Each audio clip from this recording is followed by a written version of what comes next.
This is the Horse Radio Network. This is episode 85 of Retired Racehorse Radio on the Horse Radio Network, brought to you by Kentucky Performance Products. Retired Racehorse Radio is your guide to the adoption, care, and training of the retired racehorse. Brought to you in cooperation with the Retired Racehorse Project and New Vocations Racehorse Adoption Program. On today's show, we chat with Dr. Shannon Reed on how to keep horses cool in the summer heat, especially when traveling. We catch up with Making the Makeover rider Natalie Holdren as she and her horse make the most of the last month of summer before the thoroughbred makeover. And last but not least, Leandra Cooper from New Vocations joins us to bring us a training tip and our adoptable horse of the week. Listen in.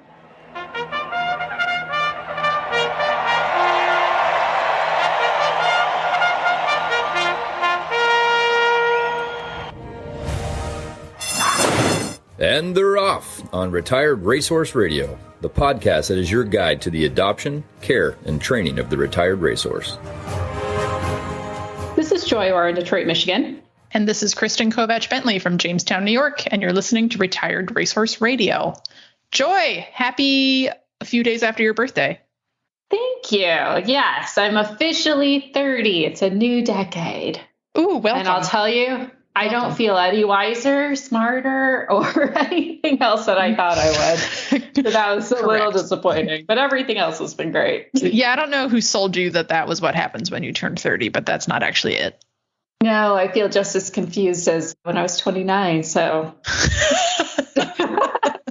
But you're one more dressage show in. Tell us how that went. Yes, it was fun. So I actually did 2 dressage shows, one online and one in person, if you will. I'm like thinking of office terms. I'm like, how do you say a real dressage show? Like, what is that? They're both real, though. So on my birthday, I showed. It was a lot of fun. I took an American cream draft cross named Peanut to her very first show ever. And she had 3 days of dressage training before that. So that was exciting. We were a 6-year trail horse prior who never learned how to write lead canter. Oh, it's okay. Did it work? No. Oh, but well. She really had an A for effort. Like, she did try because she's never done a canter circle either. And that was our first attempt at the show. So we did not do well in our second test of the day with the canter work, but she took first place in her walk trot intro A. Oh, she was yay. The very first test of the day. She trailered like a dream, didn't whinny too much. She didn't really care about her friends there.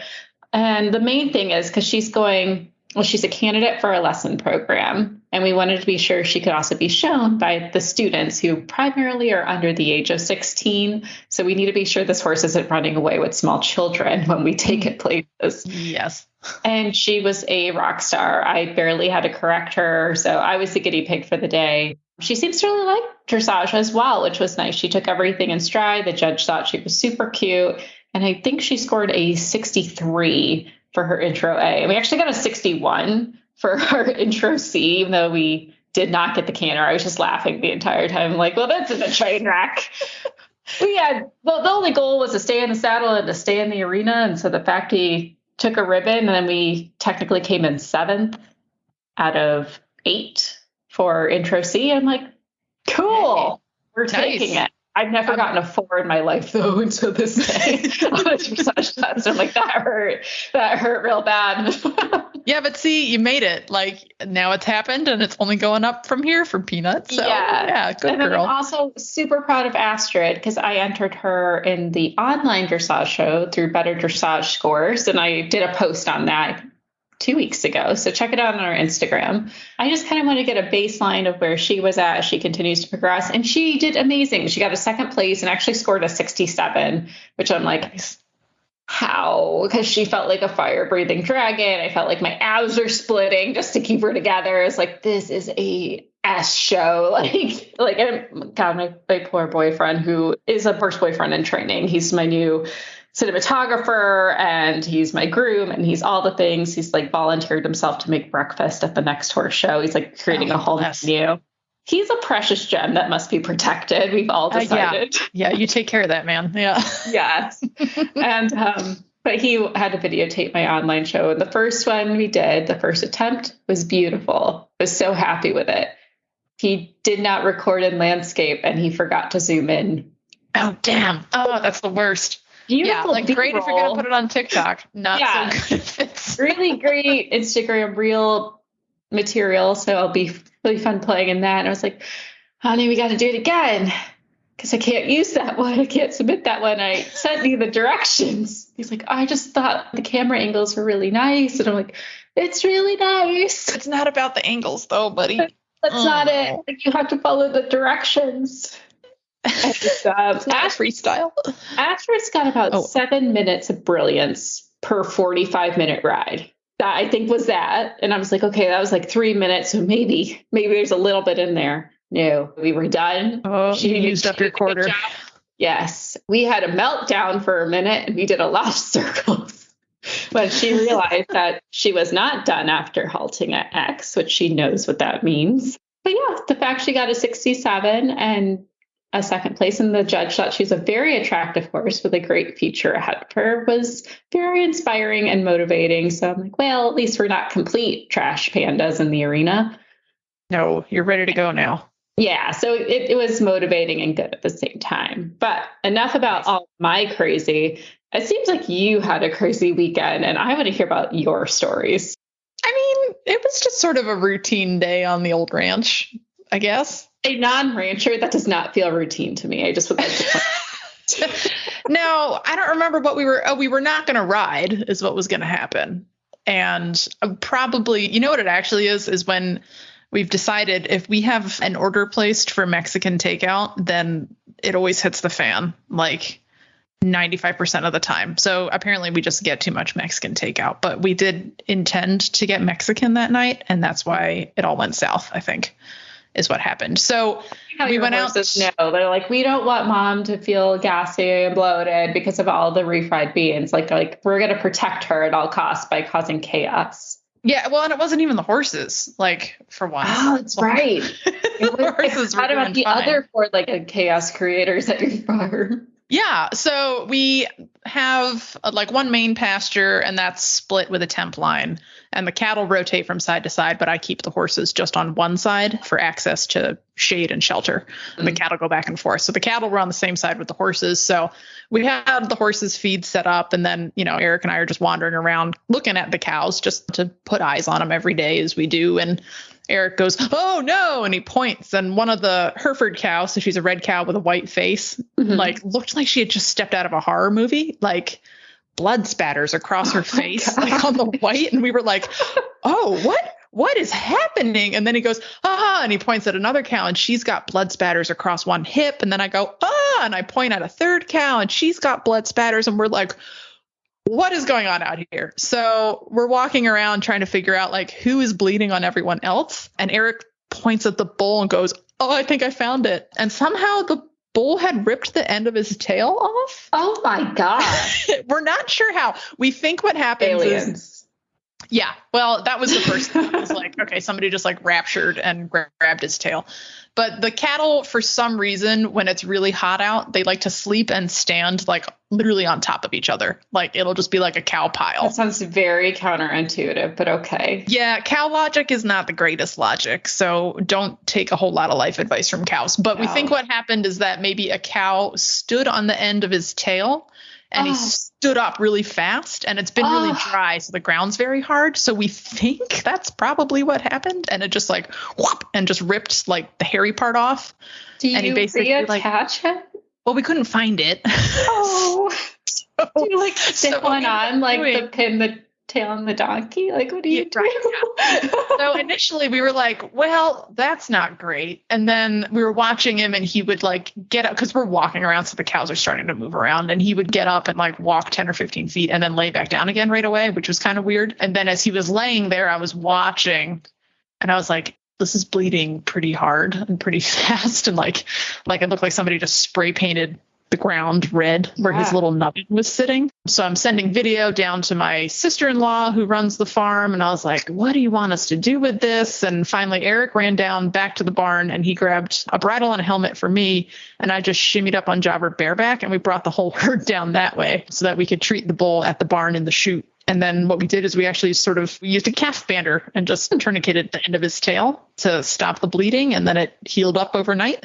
he got a tetanus booster and he's good to go. He doesn't have a little swishy bit anymore. But so besides my shocked face, like I need to take a photo of my jaw hitting the bottom of my desk right now. Bravo for quick thinking of kind of going, I don't want to say the castration route for cows, but like very smart thinking there. Yeah, that was Eric. Eric was like, I bet we can put a calf band on it. Like, what we would normally do to castrate the calves. And that did the trick. So it did get a little Western on the way down because every time he would swish his tail, it would just be like a blood spray everywhere. So and Jobber was just like, cool. Jobber loved it. He was like, I'm bathed in the blood of my enemies. Like he had spatter across his face. I had to clean my bridle. Like it was gross. Like I have spatter across one of my favorite RRP button-down shirts. Eric had spatter across him. Any cowboy would come after you and not give you mad props. I think that's just a hop on your off-the-track thoroughbred, bareback, and herding cows during a very terrifying situation. It was a good time. I'm just like, meanwhile, the dressage girl is like, do we just give it ace and wait for someone to come fix this? Yeah, I mean, we ran the whole gamut of like, how much of an emergency is this? And then I was like, that's a lot of blood. I think it's like an emergency. And that's when we knew there were storms coming in too. So that was the compounding factor. We all got rained on. So I was like, just grab me a bridle and a helmet and I can get it done. Like, we don't need to screw around with tack. Cause then if you're going to do tack, you got to bring all the brushes out and like do the whole 9 yards. So Eric gave me a leg up and away we went. Well, mad props to you because I don't have that kind of energy. I'm like, it's been great knowing you, Bull. This has been a beautiful friendship. Yeah, really. I'm so sorry. You. But I really need to know. I think this is the key part of the story is, did you get your Mexican food that night? We did. Yes, we actually, I had my ride timer on because I somehow had the wherewithal to be like, let's see how long this takes. And it was 55 minutes from leg up to turn back out again. So not too bad. All right. Well, that's a win-win. And you know what else is a win? Getting anything from Kentucky Performance Products to keep your horses healthy, sound, and happy. So check out this ad from our premier sponsors, Kentucky Performance Products. This Nutrition Minute is brought to you by Kentucky Performance Products, the company that simplifies your search for research-proven nutritional supplements at kppusa.com.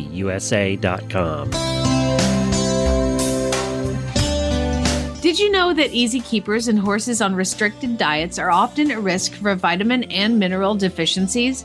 Most easy keepers are maintained on hay, and some get a few handfuls of grain a day, and most of these horses get little to no green grass.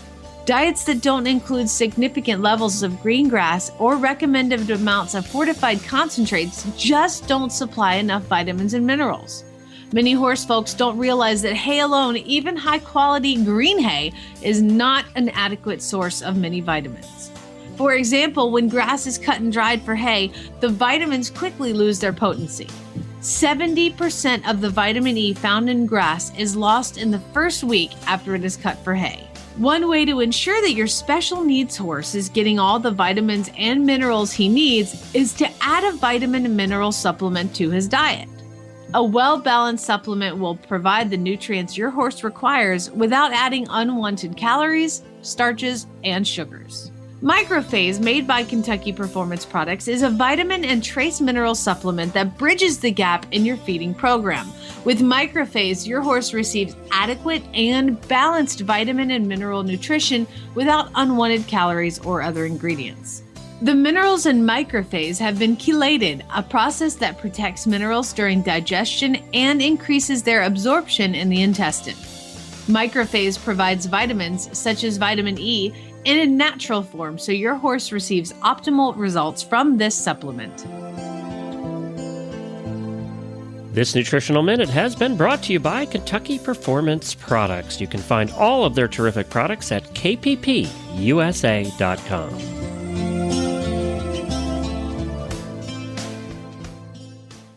Joy, I'm very excited to introduce our guest tonight, who's one of my favorite people to hang out with at the Makeover when we're not running around doing 400 other things. We have with us today Dr. Shannon Reed.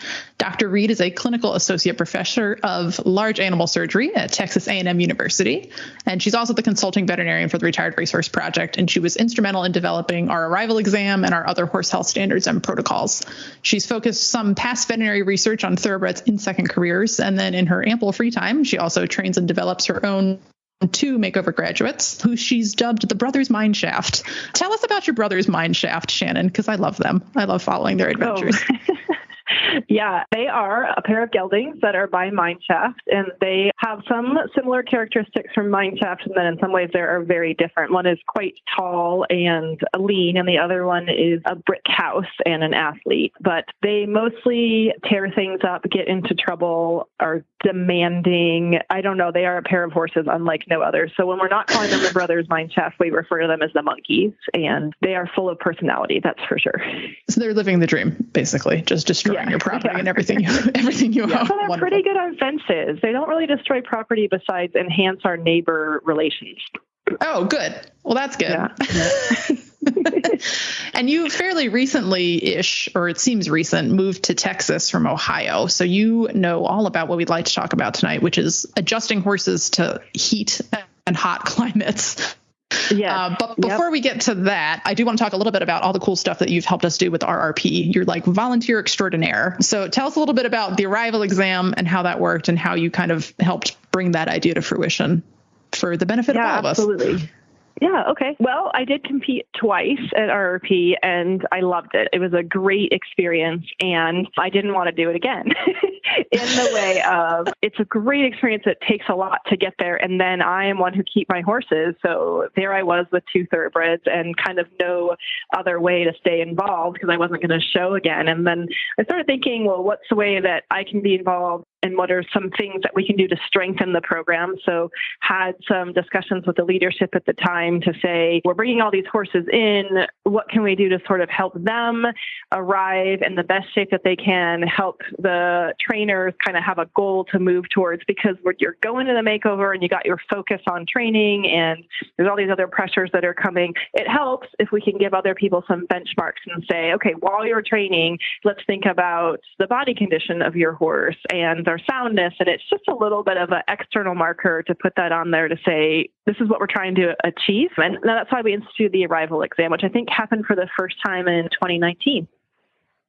Yes. Yeah. That was after my year. So I got to help with that firsthand. And it was amazing because we put through like 400 some horses in a day and a half. And they all got examined. The first year. Yep. 400 horses. And that was our banner sort of opening year. And the next year we did even more horses than that in 2 days. So I think we're refining it every year, but it's the horses are great. Every year we sort of huddle at the end of it and say, what went well? What can we do different? And I think it just keeps getting smoother and smoother each time.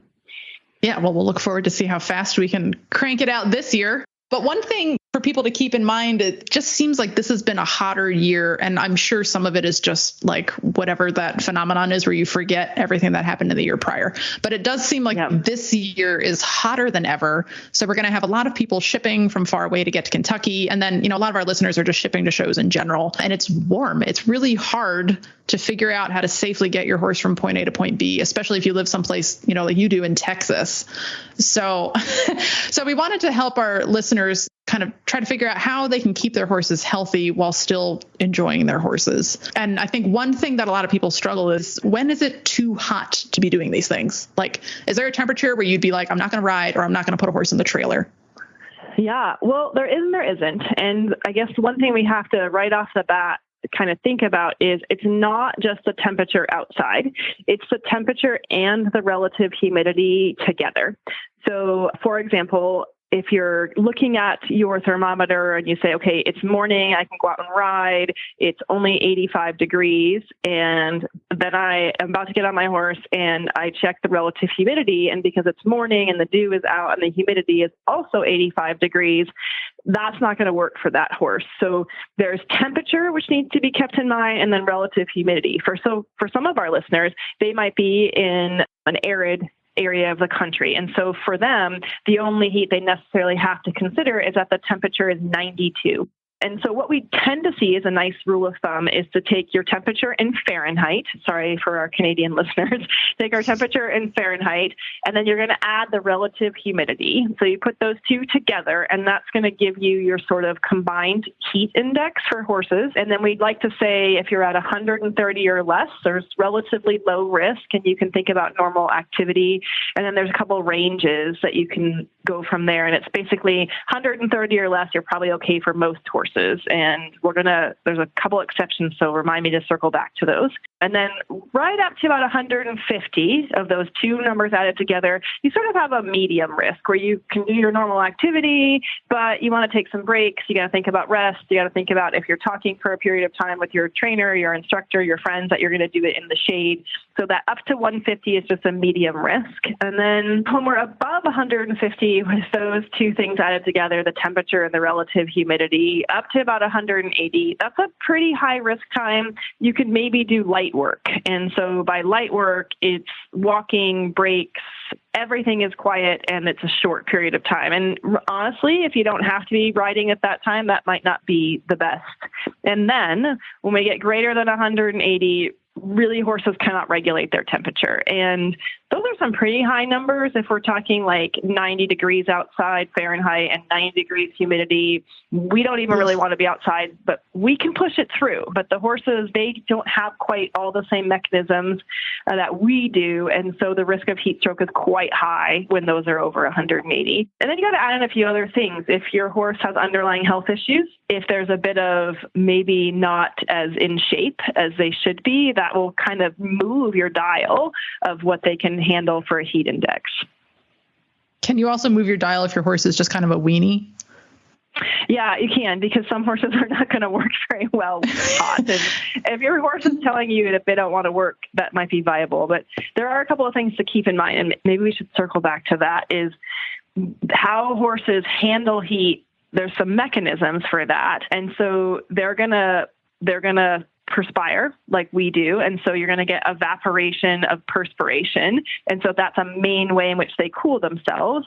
Another main way in which they cool themselves is they breathe, and they respirate, and they breathe in and breathe out, and they cool the air. It's part of the mechanism of getting through things. And if they can't breathe well, then that takes away a mechanism for them. And then there's other things like Cushing's disease and other things that sort of reset the thermal regulation. So, and some horses might not be able to tell you, hey, I have a little bit of low-grade asthma, and you don't know it because they're horses that do their job, but then they don't want to work in the heat. So someone might be saying, my horse is heat intolerant, and maybe what they actually need is a workup for their airway, for their lungs.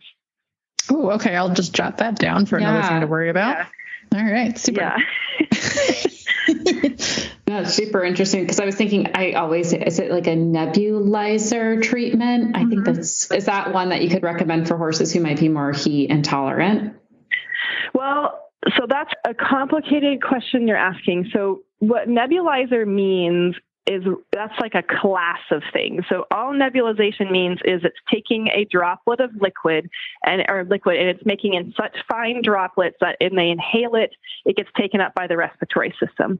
So people can nebulize with a lot of things. And if they are nebulizing with anything, it needs to be at the direction of a veterinarian, not the nebulizer owner who is a person not medically trained. The quote unquote barn expert, but not necessarily expert. Exactly. So people are doing a lot of nebulizing, and boy, we need to be careful about that, because basically inhaled medication is a route of giving things. And so it's not benign to do that. So I think nebulizing is absolutely used appropriately at the direction of a veterinarian. And what we're putting in there can help a lot of horses, especially if their problem is their airway. So that's absolutely should be done for the horses that need it under the direction of a veterinarian with the right thing to do it. So great tool in the right situation. Amazing. Well, now that we're kind of on like, how can you help the horses who are a little more heat intolerant or maybe are traveling from cooler climates to warmer climates, I can think back to the 2019 Thoroughbred Makeover, and we had Shelby Dennis competing. She came all the way from Vancouver, Canada. And it happened to be a very hot week in Lexington that week. I remember I'm from Michigan and I was like sweating at 85 with pretty intense humidity. What are some things that people can do to prepare their horses who might be going to the makeover or just traveling in general from those different climates to keep them safe? Yeah, it's a good thought process to kind of work through in the first place. And so the first thing we can do is have them as fit and healthy as possible. And so that means that if you're doing competitive trail, that your horse still has at least walking miles on them, that when you get them out and you work with them and push them a little bit, that they're fit enough that they can recover quickly in your normal climate zone. So that's the first thing to think about. The second thing to think about, especially if they're horses that are hauling to the makeover, is to think about their respiratory health while they are traveling. And so the ways in which we do that is if you have to haul them in a stall, like not everybody's going to be able to do a box stall where their horses can be loose. If you have to haul them in a slant or a straight load where they're going to be tied, is to think about stopping and letting them put their head down every few hours, letting them kind of move around and taking a little bit of time to get where you're going, to keep the airflow really good in the trailer. So people sometimes kind of close up the trailer a bit, and really we want to have as much airflow going through there as possible. So that's going to help them out to keep their respiratory health. They should talk to their veterinarian before they leave and see if they want to do anything to support their animal before they get on the trailer to come here. And they're going to have different needs for different trips, if you will. But traveling during times of the day that are going to be cooler is going to be better. What I like to do is if I am in the truck and trailer and I have the windows up and the air on high and I am eating Cheez-Its and Coke Zero, having a grand old time, I will turn the air conditioning off. I will open the windows and I will think, how miserable do I get? And if I am super hot and not doing well, then I need to think that's what the horses are getting. So if I've got both windows of the truck open and I'm feeling it, then I need to kind of modify what we're doing for travel. So big things are make sure you have great airflow. If you have a 5-horse trailer and you pack all 5 horses into it, they're going to generate a lot of heat.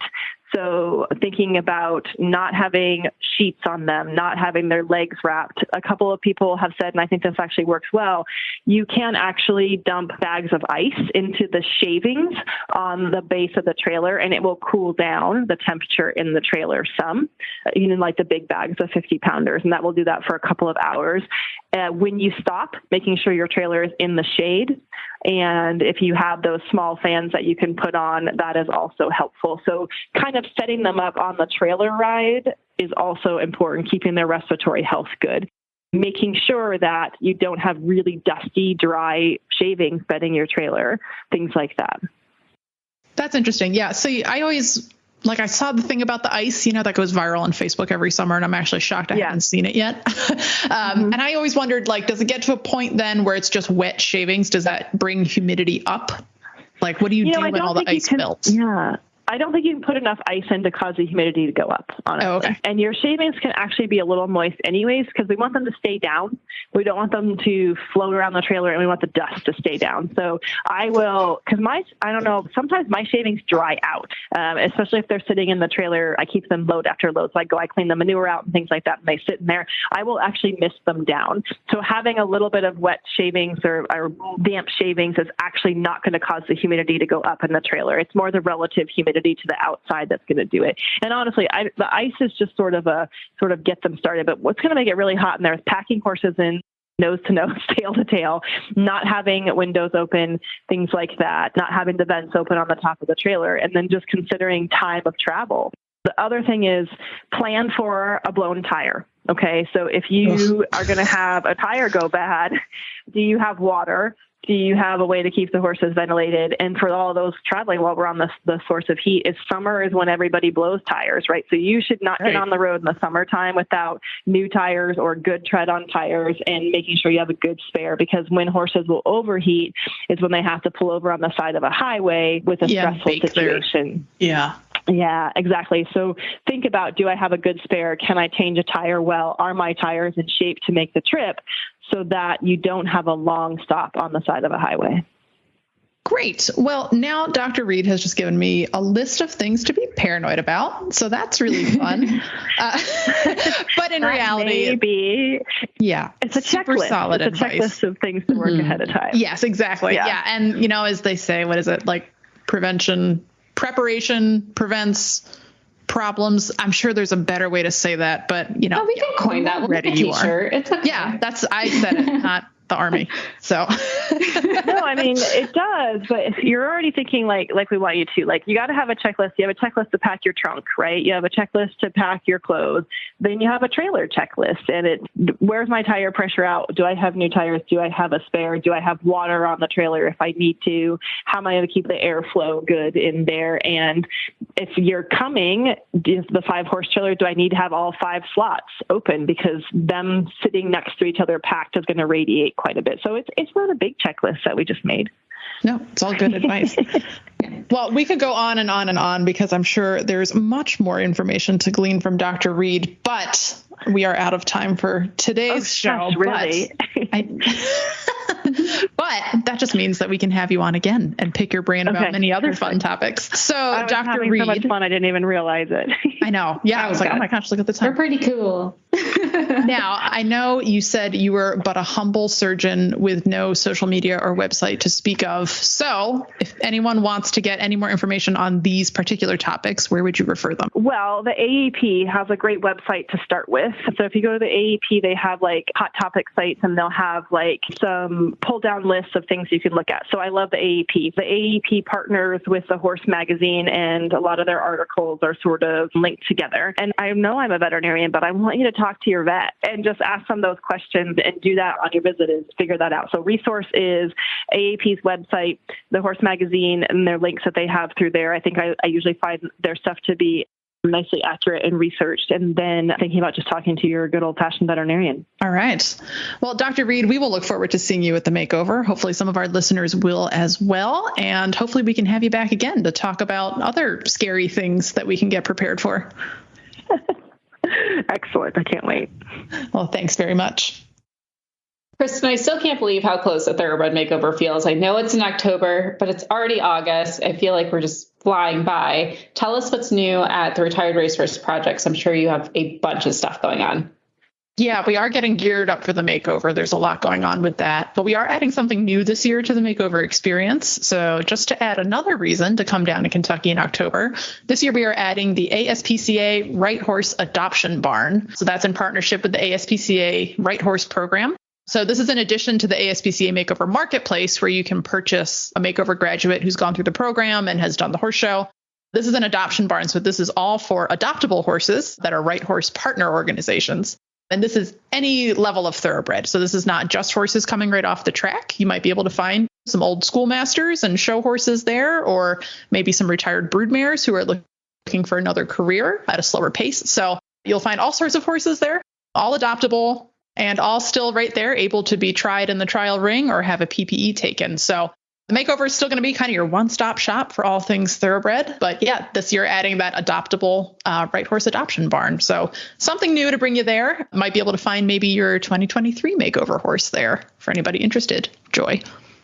Oh, I know. I was thinking, how dangerous is this for me? But it's super exciting and definitely a very cool part of the Thoroughbred Makeover that you guys are bringing in, because it goes to the mission of everything the Retired Racehorse Project is trying to do. So check out the adoption barn while you're there. Come say hi to us.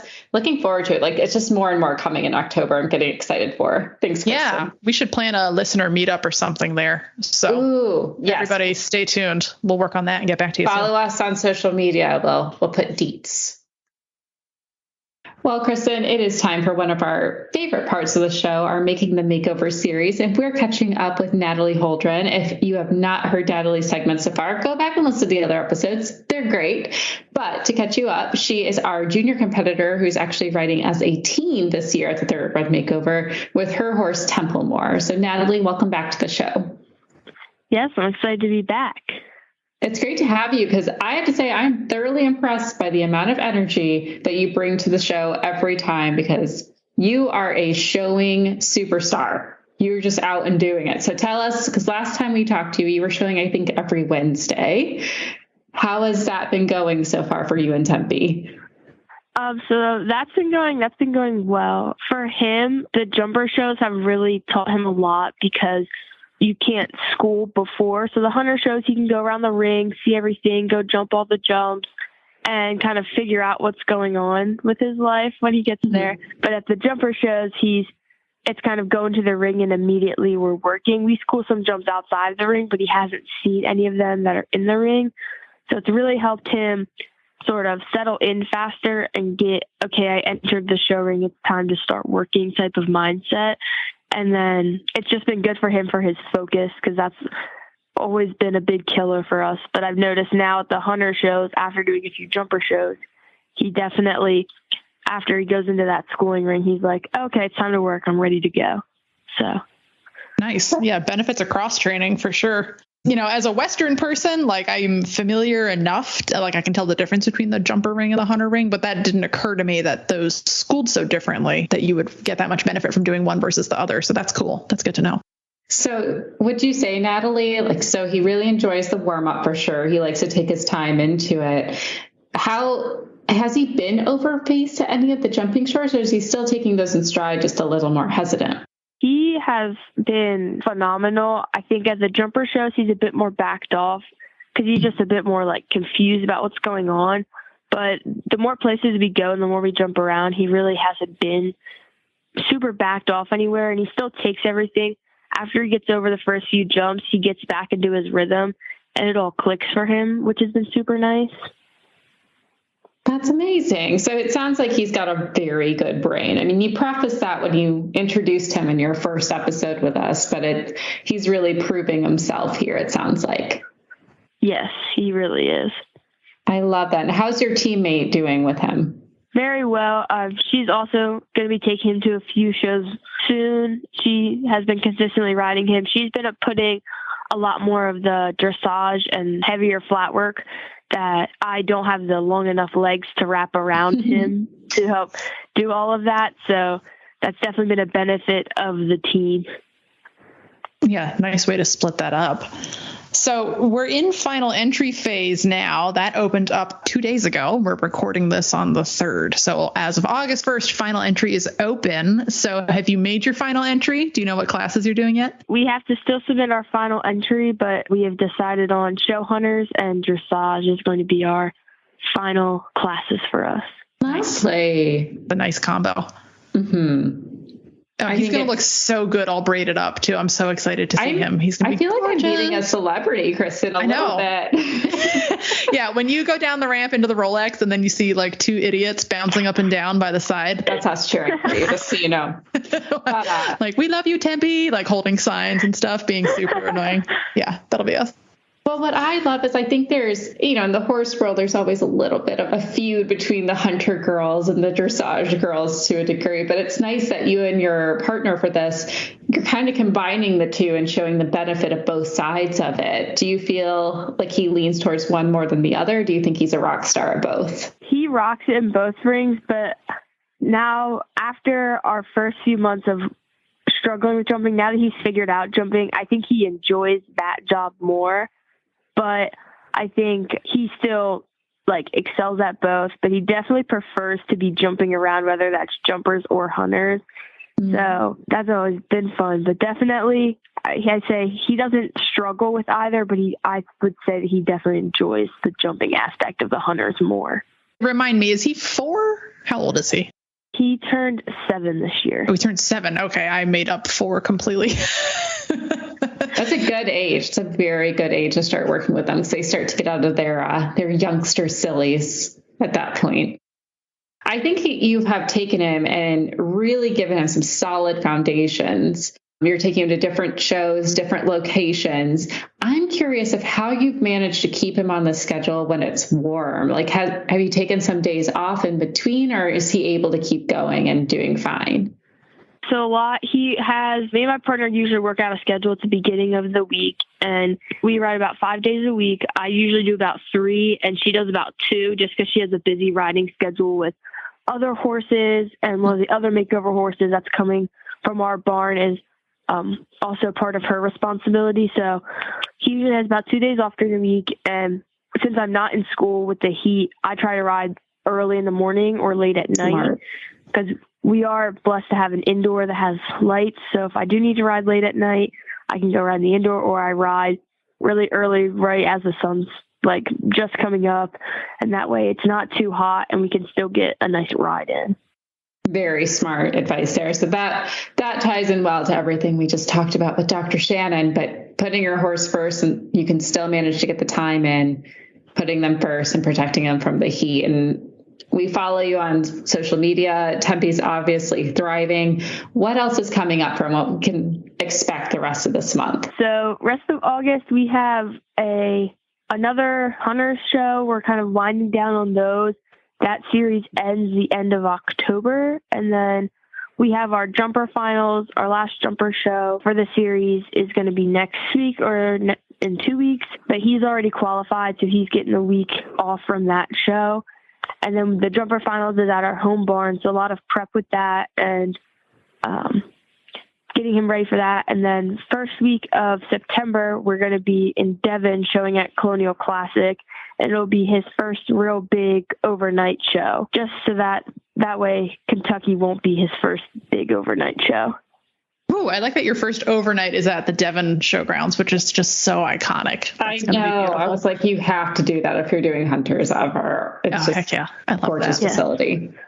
Well, send us photos for sure. I want to see him in that big blue oval. And we'd love to share it on our social media too, because we're cheering for you both, obviously, and would love to see how he continues and takes on his first big boy show. It's amazing. Yes, we're excited. The plan is to be showing under the lights in the oval. We have a children's medal that we're going to do. And so that'll be under the lights in the oval. So that's awesome. Stunning. Well, we can't wait, Natalie. It's going to be super exciting. I'm sure he's also going to love having a little break as well while you're on vacation. I'm sure you're going to enjoy that vacation too. Are you going anywhere fun? We're going to North Carolina. We take a family vacation down there every year. So very nice. Can we hit some of the favorite spots down there? Love it. Well, have a lovely vacation. Best of luck for the rest of your shows. And we can't wait to check back with you in September. We're getting a little bit close every time to the makeover. Yes. All right. Well, thanks very much, Natalie. Good luck. Thank you. So, Kristen, as we talked about earlier today, I had a horse show over the weekend. I thought it would be fun to ask our listeners if they had any superstitious lucky charm items that they like to bring to the horse show. Because I have mine. I have a pair of socks that I love. They're my Dreamers and Schemers socks. Not sponsored, but call us if you would like to be. And they have little goats in pajamas on them, and they just make me so happy. And you know what? I got a first place on a horse who's never done dressage, really. So obviously they work. The science proves that they work. It's there. So I would love to know, do you have a lucky horse show item? I don't think I do. I don't. No. I'm like thinking back and I'm like, do I? No. I don't. I guess I'm not terribly superstitious about stuff like that. I used to be. I led myself to believe when I was 12 that there was a song on the radio that was cursing me. And if I heard that song on the way to the horse show, I would fall off. So, okay. So you went the opposite way. I got that like out of my system like way long ago. So now I just, I don't know. I went through the phase though of like putting way too much pressure on myself at shows and then took a break. And then the makeover was my way to get back into showing again. So ever since then, I've just been like, we're just here to have a good time, man. So maybe the mantra is you're lucky. Yeah, maybe it's just like, we're just here to have fun. I love it. So. Well, some of our listeners were so kind to share what is their lucky charms when they show. So we have Kaylin who said socks, and I'm like right there with you. And I feel like it's a very common one when you ask people. They have a lucky pair of socks or like a lucky stock tie if they're a dressage rider or something like that. So, but socks is a very popular answer. Well, okay, let me amend mine. I have like comfortable socks that I intentionally pack knowing I'm going to be on my feet all day. So maybe those are lucky by default. I'll take it. Yeah, It's lukewarm, but I will take it. It's my attempt. Carry on. We also had Jamie, and not Jamie before Kristen, Jamie from Bluebell Farms. She says that she's a bracelet with her horse's jockey club name that she wears every show, and her husband also gifted her clover earrings, which I think is adorable and warms my heart, and he must be protected at all costs. We also had Bryce, which, hello, we have a guy listening to the show. Thank you, Bryce. I love that. We are for everybody. I know we always address women on the show, but we have Bryce now. And he has a horsehair tassel on his hat band, and it was made from a horse that he lost 15 years ago. So he wears that as a tribute, which I think is amazing. I love that. And then we also have Meredith, who has, this is so cute, a crop with a little hand that she's had since she was about 8 years old, and she calls it her handy crop. Oh, I love that. I had one of those. I was like, that really brought back some nostalgia for me. And I had to applaud her. Like, how did you keep track of this crop? Because I literally lose mine within 5 minutes of being at the barn every time. My name's on it. Do you use a little wrist strap so you can keep it attached to you? Yeah, somewhere in my brain, I put it down somewhere. And it's not even like, oh, it's just a long black whip that blends in with all the other ones. It's like blue and white and sparkly. Like, I purposely picked a dramatic looking whip because I have ADHD and can't find anything ever. And I lose it constantly. I lost it in my own tack locker once, just hit it slightly behind some saddle pads and thought I lost it forever. So good work. I'm very proud of you, Meredith, because you're better than me. So I love it. Thank you so much to everyone who does contribute. Like, we love putting the polls out. It's a fun way to get to know each of you a little bit better. We will extend a follow when you do contribute. Like I said, we're getting to know you as listeners and people and friends. And it's just a great community that we have that we're building. So follow us on Facebook and Instagram. Check out all the fun stuff we're posting. Give us a like, comment, and you may get a shout out on the show. Well, it's that time for the segment that we all get really excited for, because we're going to meet a new horse that we all want to bring home. And we have Leandra Cooper from New Vocations to bring us a training tip and introduce our adoptable horse of the week. Welcome back, Leandra. Well, thanks for having me. Of course, it's always a pleasure to have you. Before we talk about the super cute horse that we're going to get into soon, I have a training question for you.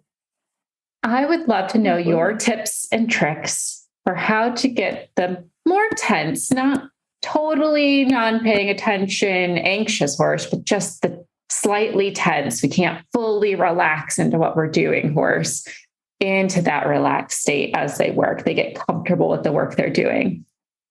That is a great question. And you can approach this a lot of different ways from the ground, especially. I would say some of that is going to depend on the rider, the handler's comfortability. I was thinking I was making up a word there. I think that's a word. Comfortability with their own skill set under saddle. So if you're getting in a horse who seems anxious or nervous and that makes you nervous, then I would always recommend starting from the ground for your own safety and for the horse's sake as well, so that you're not kind of feeding off each other in that sense, because horses are uniquely able to pick up the energy of their herd, or, in this case, your handler, but sort of read the energy space. That's the way they're adapted. So you want to sort of minimize risk and make sure that you're understanding your own comfortability in that too. But from the ground, there's lots you can do. So when there is fear and there's tension, some of that can be anticipation. A lot of that is just response to their experience or their environment, if it's new, if things are going on. So kind of keeping in mind everything that could be going on around them, but also, going back to the way that they're designed, horses have a very vast ability to, like I said, read their environment, but beyond just like from one being to the next, they can see blades of grass moving, blowing in the wind in a way that we don't pick up because of our design as more predator mindsets, and they have more of that prey mindset. So they are seeing things sometimes that we just don't see. So a lot of what I try to do is sort of refocus the energy that is getting directed towards anticipation of things to come in the future, or in just reading things that might not be as much of a threat as they can be perceived to be. But sort of that perceived fear, as long as there's not like a real fear, right? Not like a bear in the path, or a great reason to be scared of that, obviously, but that's like a real fear. But there's this like perceived fear that can build anxiety, whether that's like they're anticipating being ridden or just like I said, sort of just like letting their energy go to all the little things. So it's refocusing, right? We want them to just sort of communicate with us. And then our job in that is to be the leader in that. So from the ground, there are a lot of really simple things we can do. And I like to focus on that sort of reestablishing yourself as the leader, because then you can direct that energy. If they're just looking to you as a leader and you're feeling everything's okay, then chances are they're going to read that and feed off of that too. So also, I always recommend people sort of do their own breathing exercises too. Mm-hmm. And there are a lot of really good ones. An easy one is like a box breathing, where you're breathing in for 4 counts, holding it for 4 counts, breathing out for 4 counts, holding it for 4 counts, and that also repeats. So make sure you're relaxed too. But I would say, if you have a round pen, that's a great tool to use. Just there are a lot of things. I won't go out and all the different details of how you can sort of work in a natural horsemanship sort of way to refocus energy there, but just getting out some excess energy, because that can take a lot of different forms, whether that's on a lunge line. Just don't abuse that. You don't want to just run them into the ground. But your focus in all of that is going to be just getting them to focus back on you so that you can feel that control again of like, I'm the leader. I'm going to direct where it's going. On the ground, I also, for a million different things, recommend also just getting them to be in the mindset of responding to pressure. So even just like applying a pressure on, even in a halter, right, a rope halter or plain halter, just squeezing the lead rope like you would a sponge, just applying sort of a pressure, like a downward pressure, not a yank, but just like a pulsing pressure, and just getting them to sort of respond back to you. This is all about refocusing. So even something as simple as that. And if it takes them a while, it takes them a while, but just getting them to, respond to that pressure and then release it and then ask again until you have sort of a fluidness and a suppleness. And under saddle, if you're comfortable at that level, then one of the really simple exercises that I like to do that can be really versatile in achieving different goals as well, just mostly in that mindset of refocusing, is to do circles. You can do as many circles as you need. Like I'll try to fit in at least 3 on the long side of the ring if you're in a ring, but just getting them to just go in a circle and then maybe redirect in a different direction too. But again, if they're stuck in a mindset of anticipation, then what you're trying to do is just engage their brain in a different way. So a circle can be challenging if it's smaller, so they have to focus on where their feet are and, what they're doing. Can make it a bigger circle and try to use aids and get a little bend either inside or outside. But it's a good, simple thing. Sometimes I'll use it as sort of a safety circle for horses who tend to be more nervous. You can pick a spot in the ring and just start there, create sort of a safety circle. And then if they get nervous, go back to your safety circle, and they can take some comfort in that. But what I try to do is to minimize your aids in those circles. So kind of let them figure out their pace and their space in those circles, because it's different than like a training exercise. When you want to establish a focus circle, then they kind of need to be able to moderate themselves and bring that, sort of rein it in so that we can get back into a more focused mindset. Because ultimately, like as herd animals, a lot of the comfort comes from that structure and from that leadership. So, a horse out loose on their own might be frantic because they're looking for buddies. They have the herd mentality. They're looking for their group. So there's, comfort in that, but then also in leadership, like they like to have that structure and order in that way. So you're just directing them through exercises that are going to help reestablish yourself as a leader so that you can guide that energy a little bit better, and then just get them to refocus. So that's, you can take that a lot of different ways and expand on that a lot of different ways, but in its most simplest form, that's how it kind of breaks down for me when I'm trying to work with a horse who is a little anxious and trying to still be productive. I love that advice, Leandra. And I like how you talked about the horse who's anticipating, because I do think that's when they're not just naturally anxious, like everything's new, everything's a little scary. It's just that not fully relaxing, not fully trusting the rider yet, that they're anticipating of, what do you want from me? I love the breathing example. I teach my students that myself of every time you're asking for something new, take a deep breath out, whether it's a transition, whether you're going to ask for a circle, take a deep breath out. And like, I always say, scratch their withers too, if you can. Like if you're in that safe place, you don't have to have like a grip on your horse, which maybe we need to take it back to the ground if you do.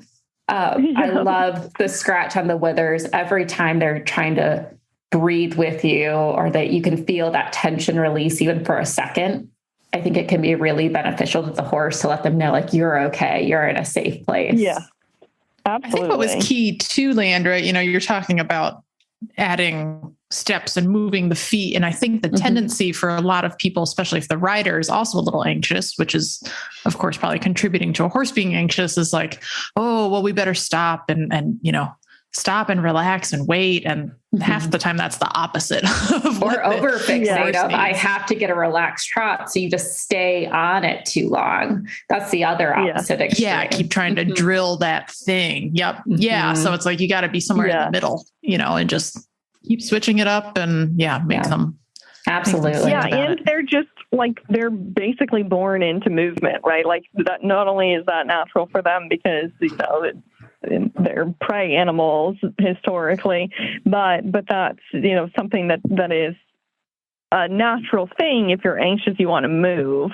So a lot of times, there are riders who try to get them to stay stationary or get frustrated or try to just back down to that for their own sake, that like pause and try to recollect. So it's natural for us to want to do that, but it's very, very much not natural for them, where their instinct is more of flight and of getting out of a situation if they're uncomfortable. So being able to have a movement that is also productive and is going towards the goals that you're both sort of working towards, I find is generally more successful than just trying to get them to stay still when they're already wanting to kind of get out of there, even if they don't really know where they want to, even if it's just like in their brain and they're kind of skittish, but being able to move through it tends to be more successful in my experience.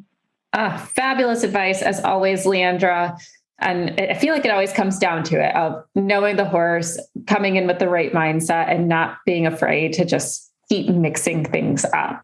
Like you don't have to say, I'm going to come in and today I'm going to work on trotting and canter transitions. Well, if your horse is a little fixated on a gait or wants to be with his buddies, you might end up doing a lot of various things to help them refocus, and that's okay. So just being more open and flexible.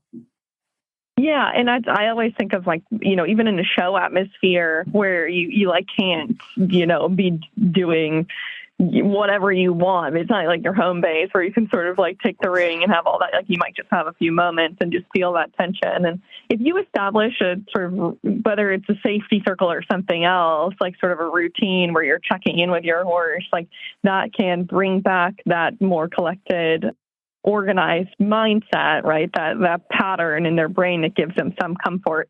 So for me, like I like to do bend and then counter bend. So even if you're like staying still, that it's like I would sort of check in and just like ask for a bend, even if you're staying still, right? Just asking for a little bend just so I can see the corner of their eye, not asking for a lot, and then ask the other direction and just sort of work and trying to get a little suppleness in that. So it's not just like, creaking to one side and creaking to the other, right? You're wanting it to be sort of fluid. And I would be like, hello on both sides, like kind of creating it a little sort of like jovial game for myself. Yeah. But then it's like, I'm sort of joking with them and creating like a looseness in myself. And then like pat them and, make it sort of a relaxing exercise that you can do anywhere. And that is something that they do remember and, can help you too. Love it. Fantastic. Well, I'm excited to try some of these things for my horse, as well as have some of my students do it. I feel very validated, Leandra. I can say like, listen, the breathing isn't crazy. Stop looking at me like I'm a crazy yoga instructor. It works. Speaking about amazing things, let's talk about our adoptable horse of the week, who's super cute. Tell us about Little Miss, or Classic Miss. Sorry. Classic Miss. Yeah. She stands around 16 hands. So, to some, maybe that is little too. And she's still growing for sure. She's a horse that she's got legs for miles, and it definitely shows in her movement. She's one that has been one to watch since she got to us. And she has a personality that matches that quality as well, where she is quiet in the barn, and while some of the other horses might get worked up if one bunny goes to turn out before them, she's one who pretty routinely is easy and relaxed and is not so much a worrier, and really wowed us even from the first ride in our program, where she had this quiet confidence to her and just showed an exceptional ability to just kind of go with the flow no matter what she was asked, even in a different environment when she was separated from her buddies and all of that. And as sweet as can be, she has a really in your pocket type personality who really likes that one-on-one time, be it grooming or getting a bath, that she just stands quietly and is just kind of happy to be there. So she's a really fun one to have in the barn for sure. She's so cute. And I don't always have a chance to watch the videos on these, but I did watch the videos just now. And like, if you think this is like, oh, she's just a plain bay, you should definitely watch this little girl move. Mm-hmm. She's lovely. Yeah. And I like in the video, she almost kind of like warms up into it, like she started out almost a little hesitant, definitely. And then like not even a lap in, she was like, all right, I got it. And had a beautiful trot. So it seems like she's really trying to please the rider. She's trying to think about what questions are being asked. Absolutely. So my favorite part about that video is that we had taken that on her first ride in our program because she was so exceptional that we were just like, well, this is easy. Like if we'll show her in this, and then we can always get a video later on and kind of show her more education process, because if that's your default coming into it, that like that's a great base to be starting from. So we're pretty excited about her. Yeah. Mm-hmm. And you never know. I mean, you can have a horse who looks phenomenal on the ground, and then you get on and it's like they forgot how to move all of their legs together. And for her, it just seems so fluid and so natural. Well, and, I'm sure some of that is just who she is. And then some of that, might also just be a testament to the connections she came from too, because, a lot of places really do a lot of work to get these horses pretty rideable before they make it to a second career, which is awesome. That's what we would love to see, because a lot of these horses come in with a lot of education. So, which is a good thing to keep in mind if you are listening to this and thinking you might want an off-track thoroughbred. Get one like this. Yes. Yeah. I know. She's definitely going to go very quickly, but she's so cute. And she's got that really nice, versatile conformation. She's got the shorter back. She's built pretty square, which is nice. I could see her in the hunter ring pretty easily. She looks like she could do some dressage. Kristen, I'd love for you to weigh in on the Western side. I know she's a little tall, but I think she could be a nice Western pleasure horse too. She is a little tall, but as I watched that trot go around, and knowing that's her first ride now, you could definitely bring that along into a ranch type jog. Mm-hmm. I mean, we don't really want them going all slow and shuffly. We really just kind of want them going around like a hunter. So it's good for the hunters. It's good for us, and vice versa.